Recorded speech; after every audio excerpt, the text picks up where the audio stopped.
నమస్తే welcome to 24/7 గత YCP ప్రభుత్వ హయాంలో పాలకుల అండ చూసుకొని పలువురు వైకాపా ప్రజాప్రతినిధులు రెచ్చిపోయారు. ముఖ్యంగా టీడీపీకి చెందిన ఎమ్మెల్యే వల్లభనేని వంశీ వంటి వారు జగన్ పంచన చేరి టీడీపీ నేతలపై నోరు పారేసుకున్నారు. టీడీపీ అధినేత నారా చంద్రబాబు నాయుడు సతీమణి నారా భువనేశ్వరితో పాటు నారా లోకేష్ పుట్టుకపై కూడా అసభ్యంగా మాట్లాడారు. అంతేకాకుండా టీడీపీ పార్టీ ప్రధాన కార్యాలయాలపై వైసీపీ శ్రేణులు దాడి చేసేలా ప్రోత్సహించారు. ఇలా గత ప్రభుత్వంలో జరిగిన దాడులకు సంబంధించి ఇప్పుడు కేసులు నమోదవుతున్నాయి. పాత కేసుల్లో చలనం వస్తుండటంతో వైకాపా నేతల్లో వణుకు మొదలైంది. నిజానికి గతంలో టీడీపీ నేతలపై జరిగిన దాడుల కేసుల్లో ఏమాత్రం పురోగతి లేదు.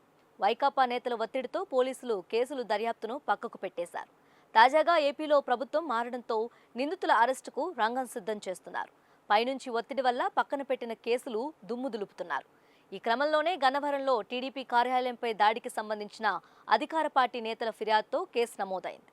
ఈ దాడిలో మాజీ ఎమ్మెల్యే వల్లభనేని వంశీపై ఎఫ్ఐఆర్ నమోదు చేశారు. కోర్టులో పోలీసుల తరపు న్యాయవాది ఇదే విషయాన్ని వెల్లడించారు.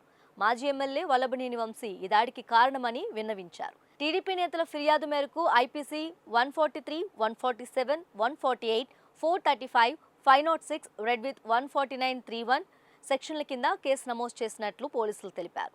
ఈ కేసులో కొంతమంది నిందితులను బుధవారం అదుపులోకి తీసుకున్నారు. ఈ కేసుకు సంబంధించి మాజీ ఎమ్మెల్యే వల్లభనేని వంశీని అరెస్ట్ చేసేందుకు పోలీసులు ప్రయత్నిస్తున్నట్లు సమాచారం. దీంతో ఏ క్షణంలోనైనా మాజీ ఎమ్మెల్యేలు అరెస్ట్ చేసే అవకాశం ఉందని టీడీపీ వర్గాలు చెబుతున్నాయి. అయితే జూన్ 4వ తేదీ ఎన్నికల ఫలితాలు వెల్లడైనప్పటి నుంచి వల్లభనేని వంశీ గన్నవరం నియోజకవర్గంలో కనిపించడం లేదు. పైగా గత నెల రోజులుగా ఆయన ఎక్కడున్నారో కూడా తెలియదు.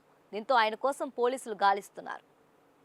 గత వైసీపీ ప్రభుత్వ హయాంలో పాలకుల అండ చూసుకొని పలువురు వైకాపా ప్రజాప్రతినిధులు రెచ్చిపోయారు. ముఖ్యంగా టీడీపీకి చెందిన ఎమ్మెల్యే వల్లభనేని వంశీ వంటి వారు జగన్ పంచన చేరి టీడీపీ నేతలపై నోరు పారేసుకున్నారు. టీడీపీ అధినేత నారా చంద్రబాబు నాయుడు సతీమణి నారా భువనేశ్వరితో పాటు నారా లోకేష్ పుట్టుకపై కూడా అసభ్యంగా మాట్లాడారు. అంతేకాకుండా టీడీపీ పార్టీ ప్రధాన కార్యాలయాలపై వైసీపీ శ్రేణులు దాడి చేసేలా ప్రోత్సహించారు. ఇలా గత ప్రభుత్వంలో జరిగిన దాడులకు సంబంధించి ఇప్పుడు కేసులు నమోదవుతున్నాయి. పాత కేసుల్లో చలనం వస్తుండటంతో వైకాపా నేతల్లో వణుకు మొదలైంది. నిజానికి గతంలో టీడీపీ నేతలపై జరిగిన దాడుల కేసుల్లో ఏమాత్రం పురోగతి లేదు. వైకాపా నేతల ఒత్తిడితో పోలీసులు కేసులు దర్యాప్తును పక్కకు పెట్టేశారు. తాజాగా ఏపీలో ప్రభుత్వం మారడంతో నిందితుల అరెస్టుకు రంగం సిద్ధం చేస్తున్నారు.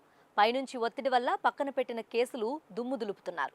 ఈ క్రమంలోనే గన్నవరంలో టీడీపీ కార్యాలయంపై దాడికి సంబంధించిన అధికార పార్టీ నేతల ఫిర్యాదుతో కేసు నమోదైంది. ఈ దాడిలో మాజీ ఎమ్మెల్యే వల్లభనేని వంశీపై ఎఫ్ఐఆర్ నమోదు చేశారు.